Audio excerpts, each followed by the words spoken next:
us the video? Thank you. Yep, on it.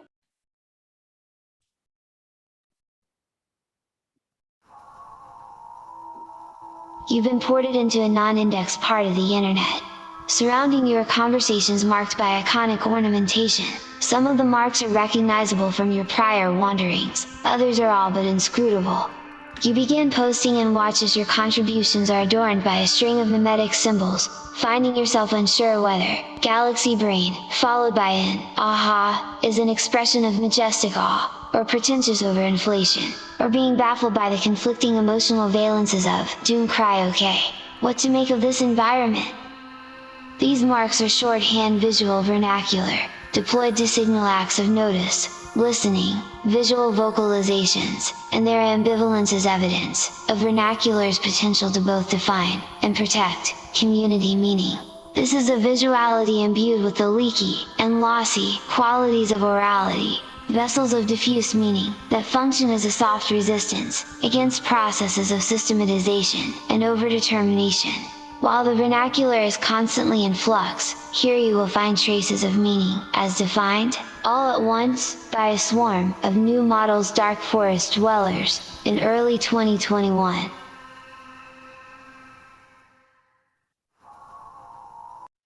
All right. All right. Welcome. Thank you, Bradley.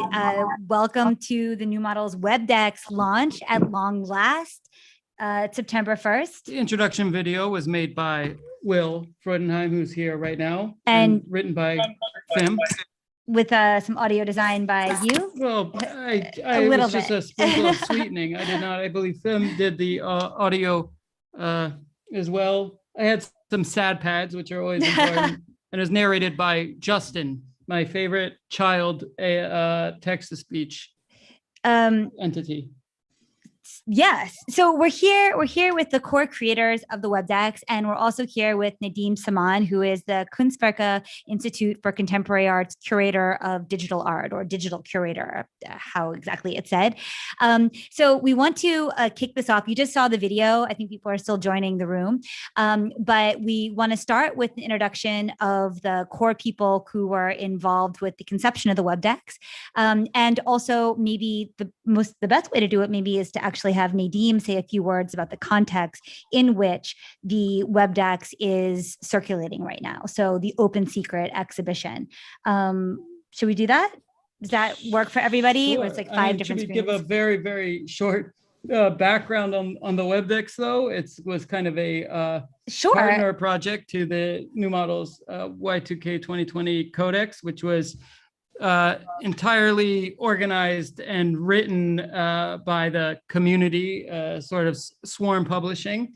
And the Webdex was then a sort of companion project where glossary terms were literally swarm defined, like there was like, I don't know, 20 or 30 people all on a Google Doc at once over the couple hours writing the definitions for them. That's right. And then a team from the community again was self-organized and coded and designed, put together this entire project. That's right. And so we'll get into the details and some of the theory behind it and some of the thinking about what it means to be together online. And in a second, we'll speak with Fim and Will and Bradley, who are very central to this project. But maybe first we could go to Nadim Samman, and we could ask you to say a few words about this Open Secret exhibition and where your idea came from for the container that Webdex is being presented within. Yeah, thanks, Carly, and thanks, everyone. Pleased to join you here.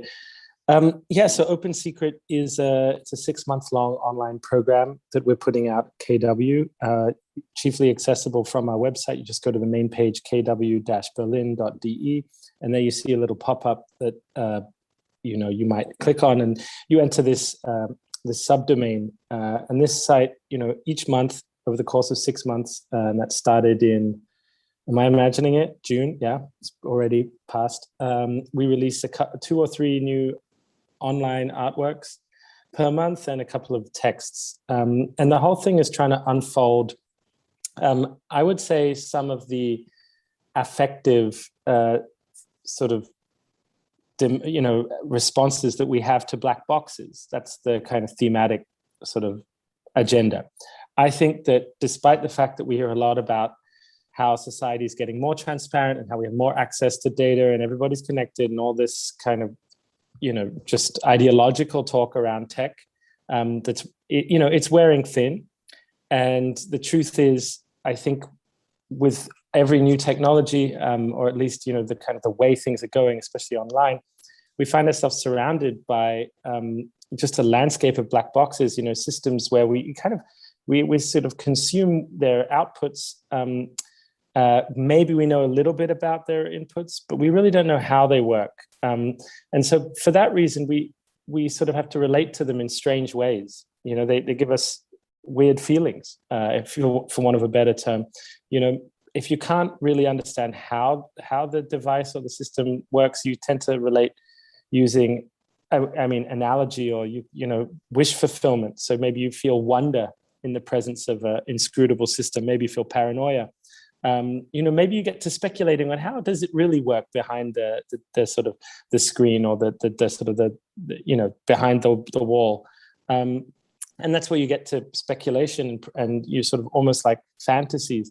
And I think a lot of the sort of fantasies that sort of come up in this space, they can be pretty dark, and I think we all know we've entered a sort of a renaissance for conspiracy theories and kind of popular myth making and things like that. And so this is really the topic for the program. And that's, I've invited artists and writers and spaces to just reflect on, what is the culture of the black box? So like how is culture operating with secrets and hidden spaces, or perhaps less than visible sort of domains?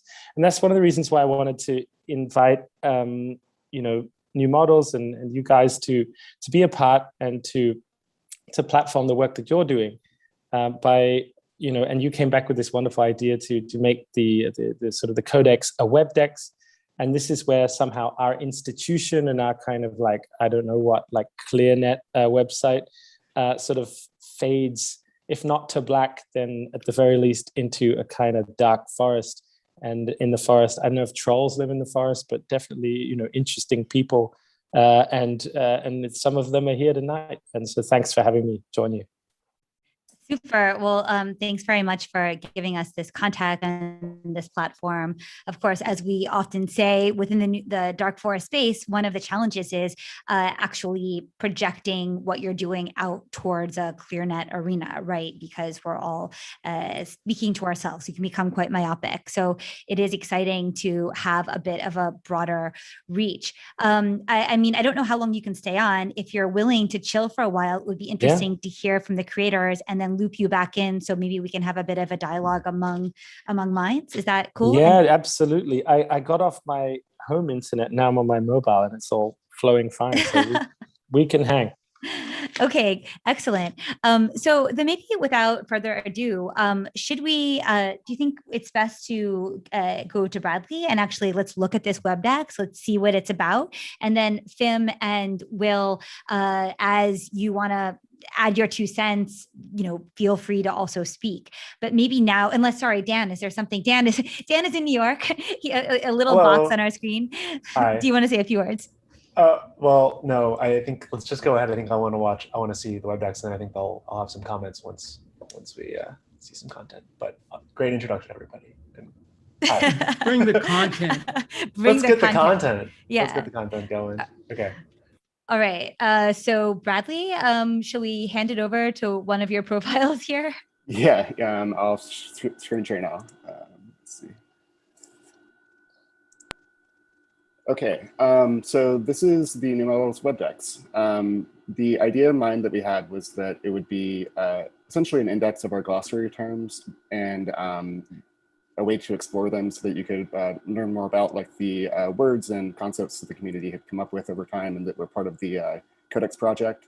And then to introduce it to you kind of with some explanation and also to show you the reacts that are prevalent within the Discord as well.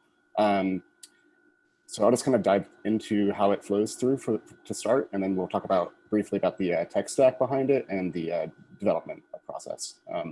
So essentially you have this main index that you're able to browse. And so this is like the home of the site. And then as you click into each of these terms, you end up on these pages where it's got the definition and then an excerpt from the podcast that you can listen to that has something to do with that term. So possibly like the podcast would have like discussed it. Maybe it came out of the podcast to begin with, or maybe it came out of the Discord and then that concept was discussed later. You can play the audio clips and then you've got like some further information about them.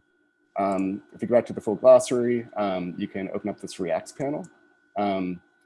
This is all the Reacts that have been produced over time within the New Models Discord, or at least the ones from 2020.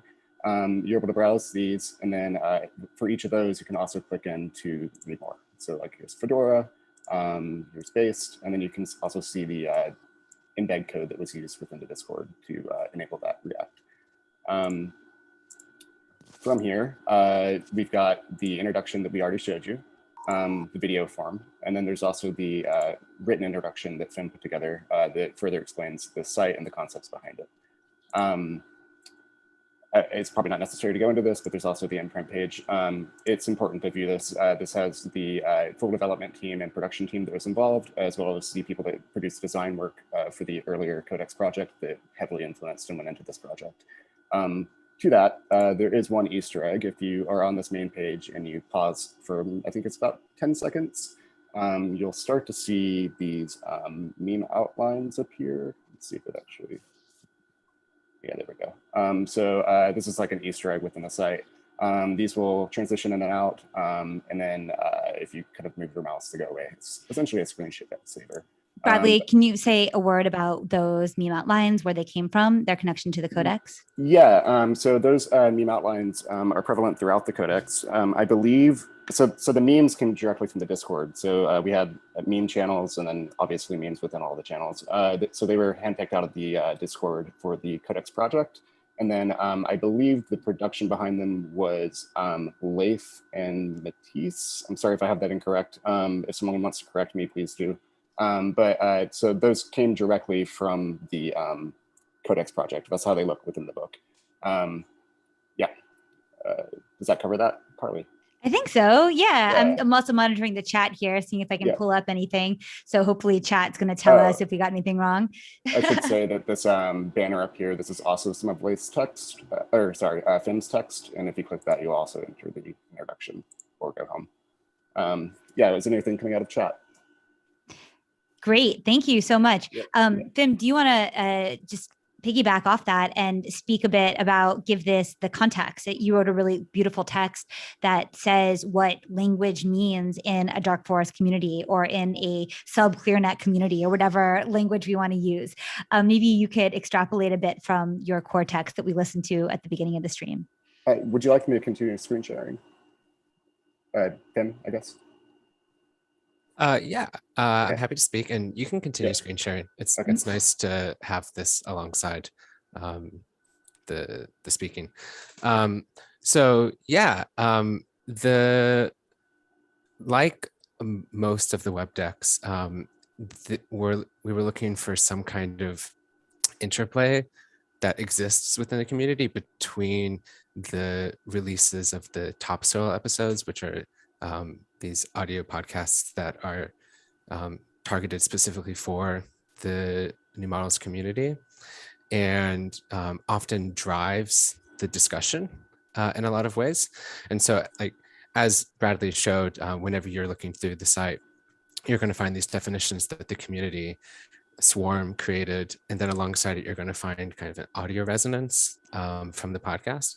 And so on the introduction page, I started it with an excerpt from Low Internet and Dan talking about this idea of the cycles of media and the cycles of like the printing press. And Dan sort of makes this kind of, this argument or this like speculation that we're moving into a kind of telepathic form of mediation. And I thought it was nice to kind of unpack that a little bit and kind of think about the logic of Reacts and the logic of how communities define visual vernaculars and what they mean at a communicative level. And so I kind of tried at the beginning to highlight the ways in which like you feel when you're, in this case, on a Discord server, but any kind of environment that has a lot of reacts or emojis or kinds of ways of visually signifying your reaction to something. And that kind of ambivalence, the way in which they just pile up on each other, the way in which it takes you a while to accumulate yourself to it. And it's almost like you're kind of overhearing people kind of orally or telepathically, if you like, communicating with each other. The visual vernacular has an oral quality to it. And I was thinking about that, and I was also thinking about Walter Ong, who is a historian and philosopher of language, and he has this phrase called a second orality, which points to, so there's this idea of the Gutenberg press. You have the printing press. Before that, you had oral culture in languages, and then you had the Gutenberg printing press, and then sort of from about 2000, 2010 onward, you have a resurgence of oral communication. You can look back as simple as to YouTube, but even more recently is TikTok, and just the way in which orality is the primary means of communication today. But yet it like still carries some of the characteristics of the mediation mechanisms of the Gutenberg press. It circulates in the same way. And so I was thinking about, I was talking to someone else from the server about those embed codes that Bradley showed earlier for the reacts, and how in different instances, like Instagram, for example, people will share just the embed code, like with the word in between the colons. And so it's like this kind of visual vernacular has a textual sublayer to it that still circulates in the same way that those visual oral kind of signals circulate. And so, yeah, the text is just looking at, it's very simply just kind of like trying to frame kind of like in the way that, like, you know, there's this connection to, like, you know, the project was an autonomous community project, but it was nice because it had some resonances with the open secret theme, like of like the black box, or kind of, you know, this concept that's been around for about a decade or more now, like the kind of information dark age. And there's a way in which like these oralities that are embedded into a visual vernacular allow for communities to define meaning and protect it and encapsulate it and smuggle it across different strata of the internet, and to circulate in an oral capacity. So there's that. And then I guess like the only last point to sort of highlight is, you know, we made this as a like repository of the 2020, the year 2020, and the codex also was looking at 2020, but you know, there's the potential here for this to be a living repository and to continuously develop to sort of reflect the way in which the visual and the linguistic vernacular of a community changes over time, and how that interplays with also the oral culture of podcasts. So that's a bit of context for the introduction. Absolutely. I think Nadim's stream just dropped out for a second, but just to recapitulate, because I think this is, let's see, he's connecting to audio. I think what's interesting there, before we go to Will, just to highlight this, especially in the art context, is, hey, Nadim, are you back? Yeah. Okay. I don't know if you caught that bit that Tim was just mentioning, but it's something that I think bears particular relation to the art context, which is this use of a shared like underground language. And anytime we think of an art scene or an avant-gardist art scene, it's the same thing, whether it's Dada or whether it's like degenerate art, or whether it's like a fluxus art, or like Cologne 90s, there are these languages that are spoken, also through images they're spoken, that serve both that sort of create the open secret, right? You can come into the club if you want to work to understand the language that's being deployed. And value is like demonstrated in a painting by saying, like, you know, you think of Martin Kippenberger or somebody who would fill his paintings with all of these subtle references and digs, and I mean, really memes that would repeat again and again throughout his oeuvre. And so there's something, even though we think, oh, this is a digital space and this is quite far from the terms of like painting in a gallery, it actually isn't. I mean, you had a Jana Euler show at Kunstwerke during, you know, over the, or sorry, you had an Amelie van Wolfen show also over the break. And well, both of those painters, they work using this kind of coded language, in a sense that you will be familiar with if you spent time in this painting discourse. And so I can't help but find a connection between a glossary like this, with this very specific language and images created by a community, and just the long tail history of painting. Yeah, absolutely. And I think that the idea of private languages comes in for a lot of stick these days, and perhaps too much. The idea that everything in art should be absolutely available immediately and as clear and, you know, let's say non-fuzzy as possible, I think is a really, you know, it bums me out, actually. I mean, it's precisely these kind of conversations that happen between people, and the way they flow, and the way they, in a way, crystallize into images or works, if you want to call them that. You know, that's what it's interesting to learn about. You know, like, how did these people come up with a language? How does an image come? You know, how is it born? You know, through what kind of social relations? Those are the types of questions that art historians are interested in, and certainly they sort of question that. If you don't even have to be a professional critic to be interested in that, it's more like if you see something you don't understand that moves you in some way. I mean to say, even if it just makes you think, God, what does that mean? Then you want to know how did that get created? You know, because it was made because people chose to spend their time making something that wasn't asked for, and that becomes you know, that's a tease. You know, I want to know what gets people off who are having a good time. You know, it's obvious when people are having a good time. You know, you can see it in the work. So that's really important. So the idea that you just iron everything out and things become immediate, it should be just really like just sort of packaged and sort of, you know, the fat should be trimmed.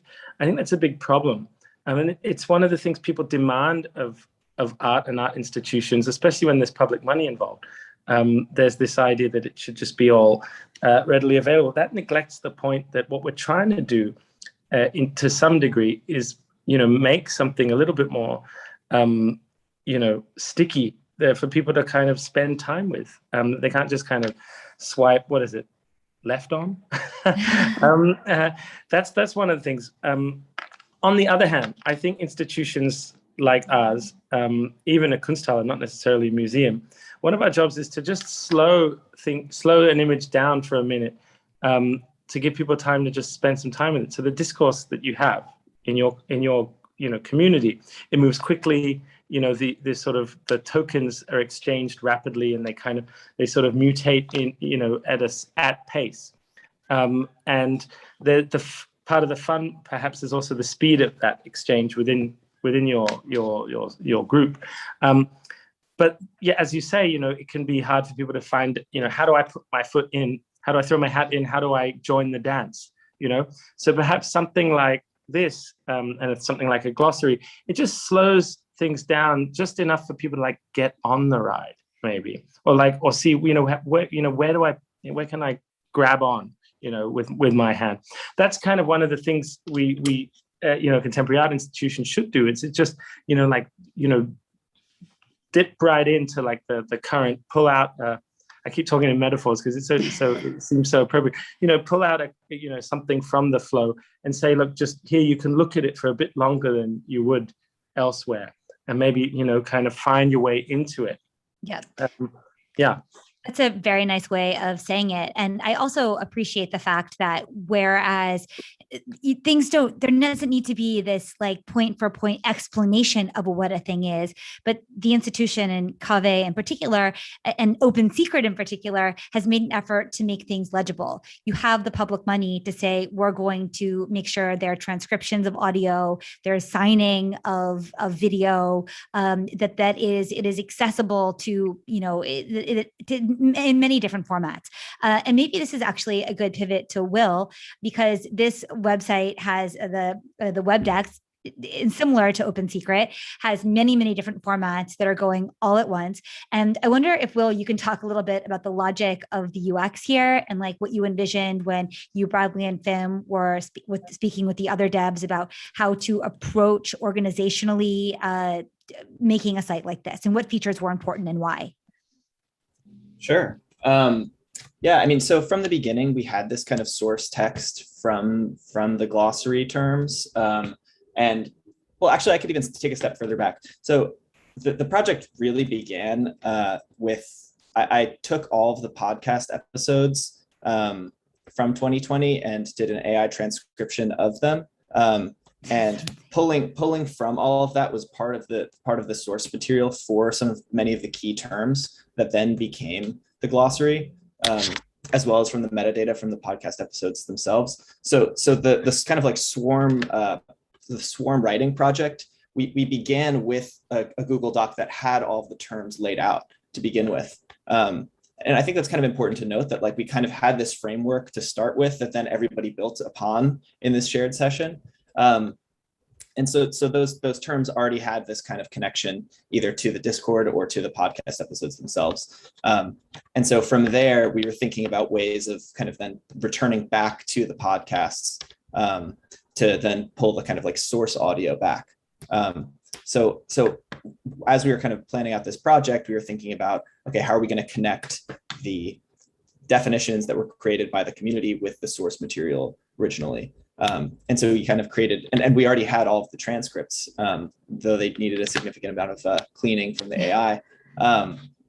So the main concept was kind of like laying them out side by side, this kind of like in larger format, having the group definition on one hand, and then having the moment in which it was kind of like conceived or defined, kind of in the moment in terms of the audio on the side.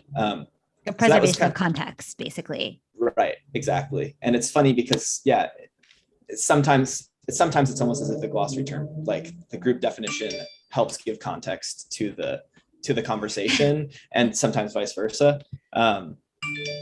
Which, yeah, so you can kind of read it either way. It's not meant to be read like left to right, and that's why I think it's nice that they're sitting side by side. And then in terms of the reacts, we kind of imagined just having this like infinite grid that could kind of just like extend in all directions, with all of these like visual pieces that similarly had like their kind of definitions that went parallel to them. They weren't as obviously, they didn't have the same kind of linkages to the podcast because they tended to be slightly more just like made on the server. So we didn't preserve that same format for those. But we liked having these kind of like two different formats that were both kind of fit together in the sense that they kind of go one after another in the actual codex itself. Yeah, absolutely. And they support each other. Whereas when there's a term that is used in a React, it's referenced back to the term. So it's like a little bit of a Rosetta Stone of sorts of the Reacts and the glossary terms. You're writing a bunch of notes there. Writing a bunch of notes? Yeah.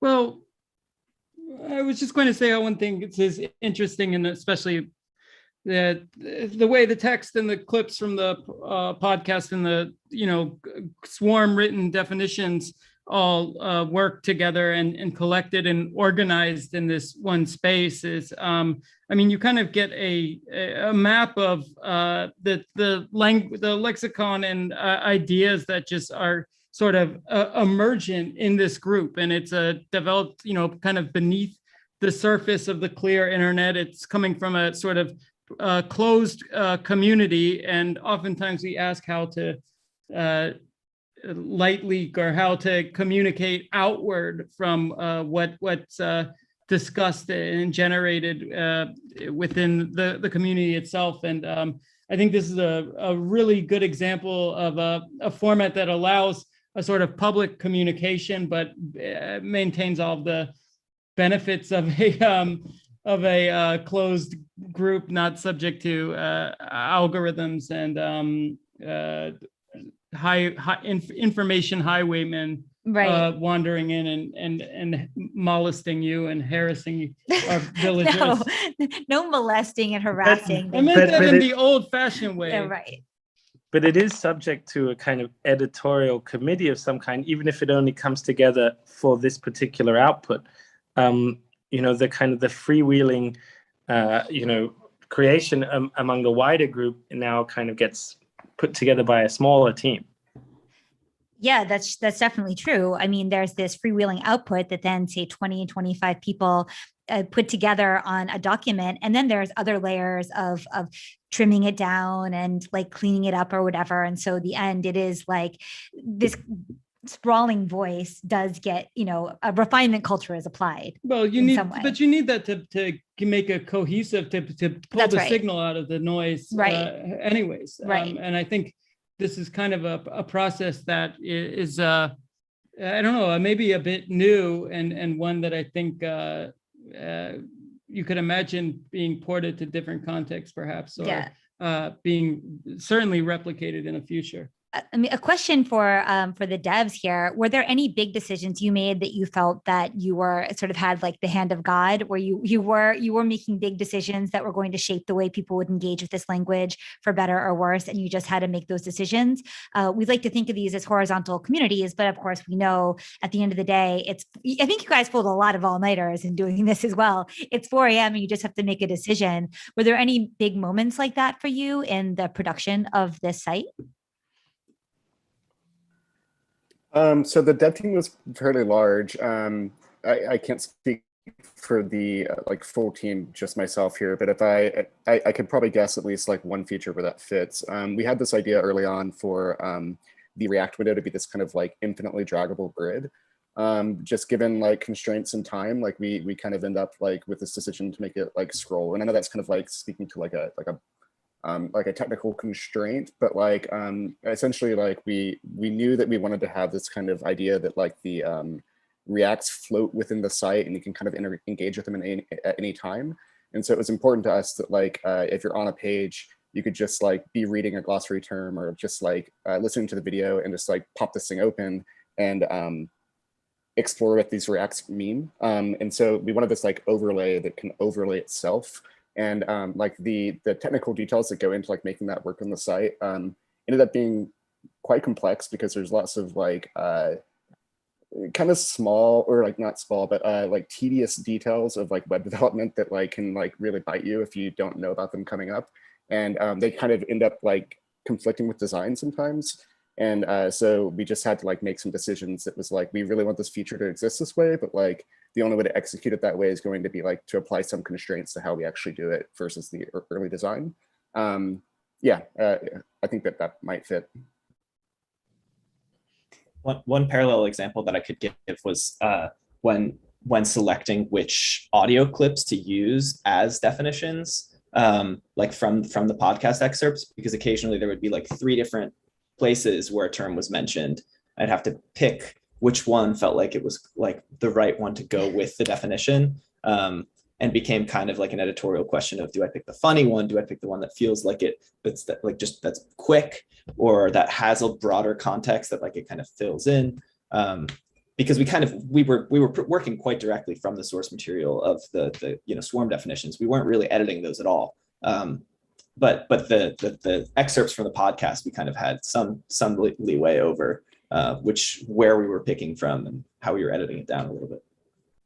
Yeah, I have to say it was sometimes we were so I think worn out after the codex that we were like, well, you chose this reference. What are we going to do about it? Try to find another.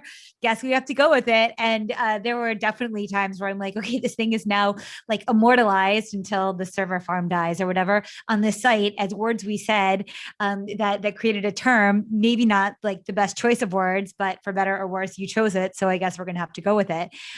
Yeah. The person who spoke those things is a stranger to me today. Exactly. Yeah, I mean, I was wondering if you have any plans for like the corpus of everything that we've said and our voice models, because there seems to be a lot of potential there to just kind of automate us out of our jobs, which I think would be probably a relief for everybody. There's definitely, I mean, there's definitely been talk on the server somewhere or another about now that we have like 100+ hours of training data that's tagged with each of your names on each thing, that we could just and all the text as well, that we could have some real GPT-3 like auto generative, like maybe it could be like topsoil only or something. We could just do one full episode that's fully generative. I think I would like to see that. Yeah, that would be fun. It would just be called AstroTurf. Yeah. Right. Yeah. That's right. The perfect episode. Yeah, the perfect episode. Or you could sneak it into like a 5-minute segment somewhere else and see if people notice it. Oh, also Something good like idea. that too. Yeah, definitely worth pursuing. To zoom out from us, and I know I don't want to take up too much, Nadim, of your time also, because we may then devolve into stuff that's more informal. But I wonder how a project like this sits within, see, we are somewhat myopic in our understanding of these dark forest communities, if we're still calling them those. But how does a project like New Models or a project like Joshua, Cinderella, Do Not Research, how does that fit into your conception of the larger landscape right now? What do you see when you look at art and tech and the way that culture is converging now? I think that it's really hard. If I just think about how it's funded, this project is funded by the Kulturstiftung des Bundes, and it's for so-called digital interactions in cultural institutions. But what they're trying to do, what this government money is trying to do, is to kind of digitize, the sort of non-digital German, museum and culture sector. As people who live in Berlin know, you have to, when you engage with local government, you have to write them letters or fax them and things like that. And so that's what that money's for. So there's been a kind of judo move to actually get this to commissioning new artworks and things like that. But there is there's still a limitation on the other side, whereas, I think there's this expectation that if the artwork is digital, then it must be a website, or it must happen, somehow, on the internet and not in the gallery as well. So, that's been something I'm working with and trying to kind of move beyond, because I think that obviously the digital is everywhere, including in your bathroom, and things like that. So, that's kind of the next step. But in this case, it was about like how, should we provide, a fixed sort of box for the work? Should we design it and then you kind of have to fit your work into it? That seems like a bad idea. So just also linking out from our website to, whatever site you would create or whatever experience, an artist would make. I think that's an important move that might seem really obvious, just given the way the internet works. But when you're talking about, just taking, say, like the government funds and like kind of commissioning something, and then kind of they want to see their stamp on something, I think it was quite important to kind of communicate that that's not how it works. Mm-hmm. That having these bridge pages which send you elsewhere is, as good as, setting the gallery up, with good lighting for an artwork, and that was important. I think, the way that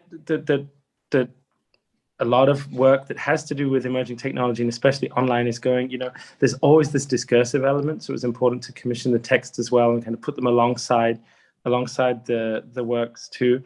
But it was also important to make the site a bit of a problem in terms of its usability, like, to have this play of visibility and invisibility. So when you start on the Open Secret website, the screen is black and you have to move the cursor to kind of see what there is to kind of interact with. And then when we bring the the sort of notional accessibility of offering sign language interpretations of artworks, making that not just a space where we say, here's where everything gets cleared up and presented, easily to the signing community, deaf and signing community, making that also a space for a commission. So we have, Adam Harvey's, facial sort of anonymization work done on the signer. So just making sure that each space of the site potentially is its own moment for a critical artistic contribution, and then letting the artists do their thing. I think that's really important as well. I think these are all just like basic considerations. But in terms of where things are moving, also, there is a big, I think there's like a big interest in kind of assigning authorship to individual authors still in the art world. We all know that a lot of famous artists have these gigantic studios with like 40, 50 people in them. But at the end, the gallery needs one name to assign the commodity to in some way. I think this stands to be really disturbed by the kind of work that's happening, with new models and similar groups, if indeed what you're doing is art.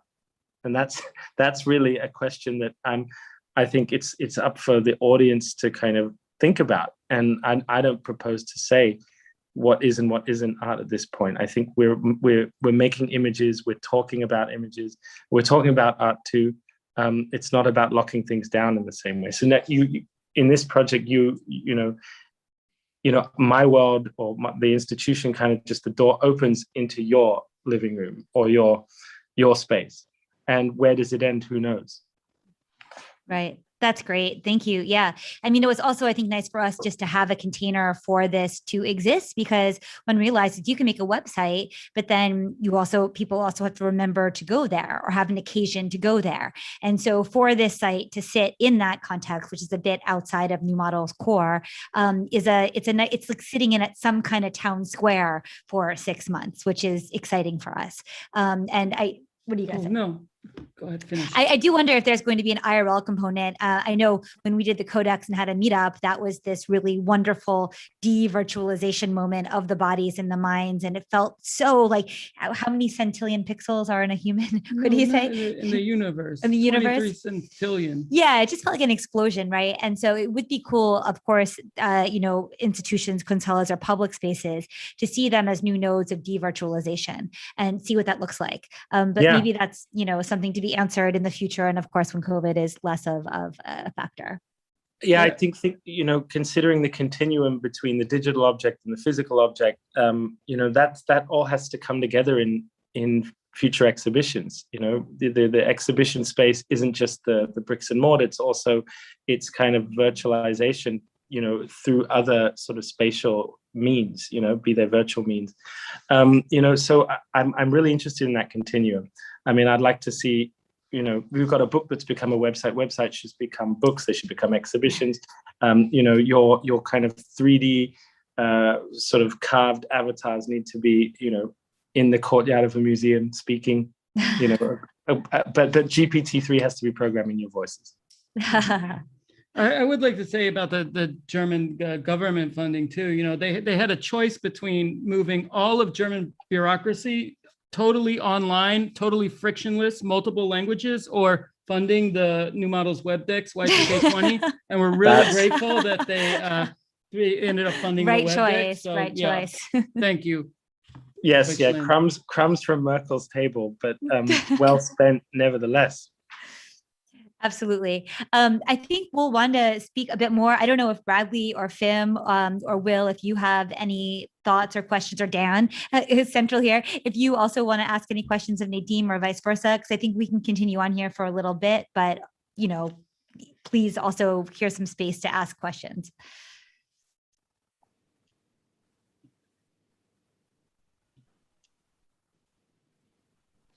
I'd like to ask you guys, first, could I just provoke you a little bit? Do you see any connection between the sort of, as you call it, like swarm creation or swarm authorship and something like surf clubs?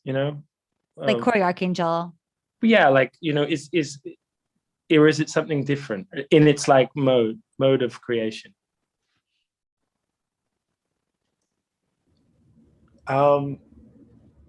I think its relationship with like the paywalled Discord or the Patreon, there's a monetization. Not that it's direct, but that is a bit different than Surf Club, where there was no possibility of monetizing that whatsoever.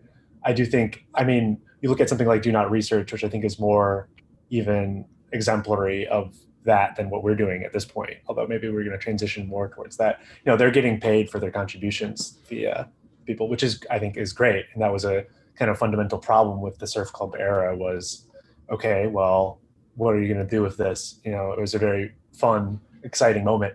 But yeah, this is, I do think in general, we're sort of revisiting a lot of Web 1.0, some of the kind of the best, most exciting things about Web 1.0 right now in internet culture, but with, yeah, I mean, with a different twist and with, yeah, paywalls and dark forests and a bit more exclusivity than before. So I do think that it's something pretty different and will turn into something even more different because I do think it's going to replace, and yeah, it's replacing a different aspect of the ecosystem than what Surf Clubs were. Would you guys agree? Oh, sorry. No. I'd love to hear if any agreements or disagreements as well. Nobody disagrees? But do you, I mean, to use like a kind of like hoary old term, like could you describe the community as like a collective? You know, because like, you know, collectives are, that's a term one might talk about, you know, avant-garde communities in art history, you know, of the 20th century and things like that. Or are you more like a connective? You know, are you collected just by the platform itself, by operating on Discord? You know, that's a nice distinction. I like that. A connective as opposed to a collective. Maybe that needs to be added to the glossary. I have thoughts, but maybe. But I mean, go ahead with your thoughts. Or Fim too, maybe. Yeah. I would just say one small thing that feels distinct, or that what I think of when I hear swarm is like maybe it is a collective, but it converges for one specific action and then kind of disperses again. And it feels like very tied to the thing. Well, in this case, like that is being created, even if it's like only converges very briefly, whether it's for the 2 hours that we all sat together and created the glossary, or whether it's the kind of like longer terms, like swarm project of working on the codex itself. I think that it feels like something that like converges and disperses like regularly and doesn't necessarily converge in the same configuration again.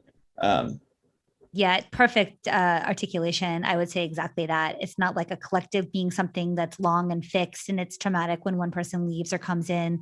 This connective or this swarm is exactly what you said, Will. It comes together for one purpose.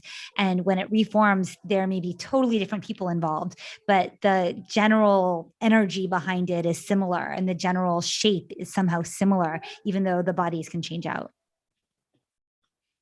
Yeah, that's interesting. I tend to view the stakes in the word collective as having to do with something like a shared program. Like if you think about the modernist sort of collective, you know, the avant-garde collective, it's like a manifesto, and you kind of, it's like the Constitution in the US. You're like, you sit down and you write a list of the things that, like, you know, define your group, and then you notionally stick to them. And then of course, like behind the scenes, you like break all the rules and all that sort of stuff, and like the leader emerges from the notionally equitable sort of thing. Whereas you know, perhaps like a connective action, you know, a swarm comes together perhaps without a statement that they, you know, they're proposing. Like if I remember Occupy, you know, there's this idea that, you know, the program will emerge, you know. So I wonder, you know, if the program is always emerging anew, or if there really is perhaps, you know, something in there that's already agreed. I can briefly speak to this. You know, when I think about new models, I have to think back to the kind of origins of the, if you want to call it like a project, in the kind of desire to aggregate. And I think that aggregative logic is actually like a very defining characteristic of the community, and also kind of defines this web project and also this swarm activity. And it also kind of, in many ways, reflects the nature of what happens on this Discord. There's a lot of very in-depth conversation about particular aspects of what's shared on there, but a lot of it is link sharing. And there are other Discord servers that feel like, I don't know, like shared studio spaces where you're just kind of passing information from desk to desk. And so I think that there's this way in which the aggregating impulse shapes a lot of, like, I think that is in some senses the emergent quality that defines the behaviors within the community. And I think it's also reflected in some of the kind of shifts that is occurring within new models in terms of thinking about like there's this term that the community uses of light leaking, which is bringing information from, and this website is a really good example of that, bringing information from these discussions and this like meta aggregation and kind of focusing in on that and presenting that to kind of give like an insight into a more wide-ranging conversation. So I don't know if that really speaks to your question of what is the kind of emergent aim or goals or program of the swarm activities or this community, but I do think it's important to remember that the aggregative impulse permeates a lot of what happens. I think from the original conception of the New Models Project, but also in terms of a lot of what the community has actually produced, the codex being another example of that. Yeah, that sounds about right. Signal craft in a noisy age. In a noisy noosphere. Yeah. I really appreciate it. Now, guys, on that note, I've got a loud signal from my 2-year-old, which tells me I have to log off. Thank you very much for having me. Thank you, Thank you Nadim, for joining, and thank you again for having us as part of Open Secret. Again, everyone, check out Open Secret of the Kunstwerke Institute for Contemporary Art website. It's up through the end of December, I believe. Yeah, kw-berlin.de, and then you can click through from there. Thanks for having me. I'd love to stick around. The conversation's just getting interesting. See you around, guys. Ciao. Bye-bye. Bye. All right. Cool. Also co-signed by Kanye West today. Yeah, exactly. Also co-signed by Kanye West. Someone's got to make a mashup there. Porch, Kunstwerke, there's too many coordinates. So yeah, I mean, I don't know now if there are any of the other people who've been involved in this who want to speak, or if we feel, I think there was an idea to do a swarm activity, but instead maybe there's this environment that another one of the devs has created, and maybe you want to demo that. Shall I maybe Fim, Bradley, Will, you can direct Let's ask them what they want to do. Yeah, exactly. What was the idea for getting that environment into was it to post a link to it or to have it on the stream? Yeah, I mean, I suppose we could stream it, but I think the idea was to post it in the server, and people could come and hang out there afterwards. But we could preview it. I suspect it might work best with your setup, Bradley. Does someone want to intro it a bit and just give us some context for what this is?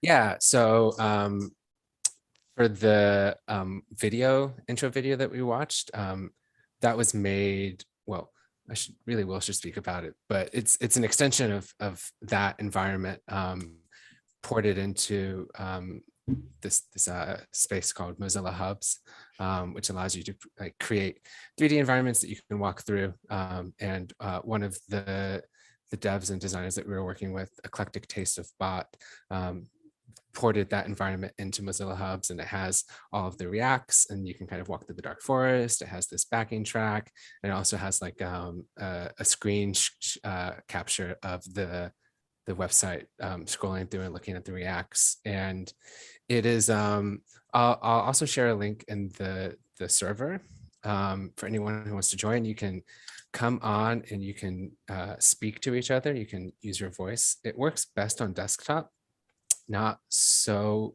it also works on mobile, and it should be platform agnostic, but desktop is the best render quality. And yeah, so I think if Bradley's able to, we'll give him a moment to set that up, but then we could just let him kind of show what that looks like, and then we could kind of transition over there if anyone wants to continue talking or just hanging out in that space. Sounds good. And any before we go after that, maybe we'll also say a few more words about like longer term vision about like the glossary or sort of what we think about it as being open-ended. No, keep that. Okay. Anyway, this is not the end of Webdex. I guess we can say that there's more, there should be more to come, we think, in the future. This is merely a milestone. Certainly inspires further. more. Exactly. It's a proof of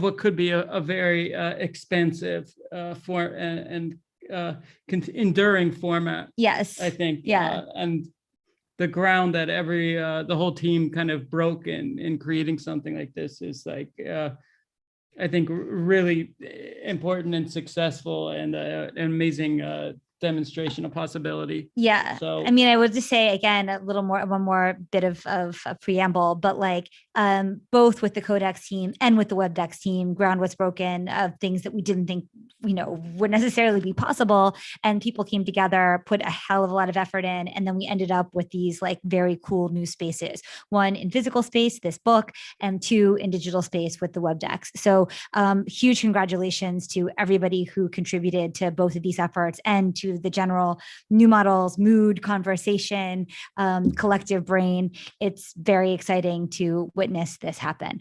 And on that note, also, we just ordered the next run of books with the printer. So that actually is happening. If you haven't gotten your Codex or you have a friend who wants one, that actually is in process. So thank you, Matīss, for sending the file. More details on that coming soon. It's also crazy how the sun went down and our green screen is about to reclaim itself from our background. I just noticed. But yeah, I don't know if Bradley had any success loading it. Also, is there going to be swarm activity? I think we're going to be converging as a swarm on this hub. Okay. Yeah. And taking it from about, there. So one thing, should I just start streaming it for like a while and then someone want to take over after that, or is this the end and maybe I just do this for several minutes and then cut the stream? Yeah, let's just play it by ear. We can still have, we have the audio, so we should be. Yeah. I mean, should we then say goodbye? Thank you to everyone. Okay. Have the team yeah, let's do that. Let's do that. Exactly. We can have Bradley walk through, and then we can end the stream. That sounds good. Yeah.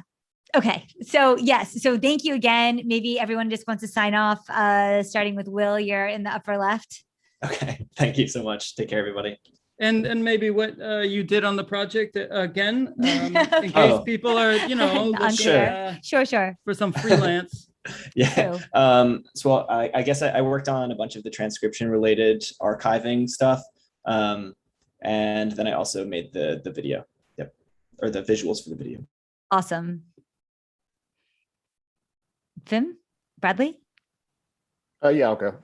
I did a good amount of design and dev work along with the other devs on the team to produce the website. Bradley, it was also your idea to go through with all this. You were the Leïth of the Webdex. I would not say that, but I did make it happen. Yeah. Well, anyway, you marshaled it through along with Will and Fim. Fim, do you want to say a word? Yeah, sure. Thanks for doing the stream and for supporting the project. And like there's another person in the community who kind of describes themselves as like their skill as being chaos brain. I feel like that's like maybe a decent description. I really was there for a lot of conversations, did a lot of brainstorming with Will, working through the archive and thinking about the connections and trying to bring people together to do the work. So if you ever need someone who's got that kind of chaos brain skill set, that's what I did here. to clarify, chaos brain meaning taking chaos and like putting it somehow miraculously into spreadsheets that like auto like calculate and like automating things that like seem impossible to automate. I thought it meant you could hire Fim and he'd come in and fuck up your office. Maybe that's true. Yeah, either or. Everyone who worked on the site, though, I believe, is listed in the imprint. That's right. So have a hire, look at hire it. new models. Yeah, hire new models. You can click on their name and find their Not site. Us, Yeah, no, like, hire. hire from new models. Yeah, exactly. Yes. It's an incredible beacon of talent. It's the new LinkedIn. Good place to start in any case. All right, without further ado, Bradley, if you want to take us into the environment, and then we will be posting in the Discord the link to this Mozilla Hubs. Yeah, is that how we should do it? Yeah, let's do that. I'll probably just like walk around the forest for a while and then stop. And if you're not yet in the Discord, patreon.com/newmodels, of course. That's right. That's right. Thank you all so much for watching. Thank you all for being here. Yeah, thanks everyone. Bye, guys.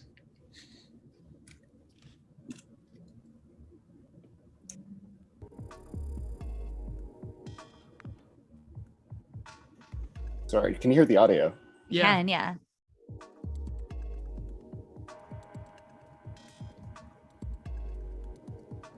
Whoa.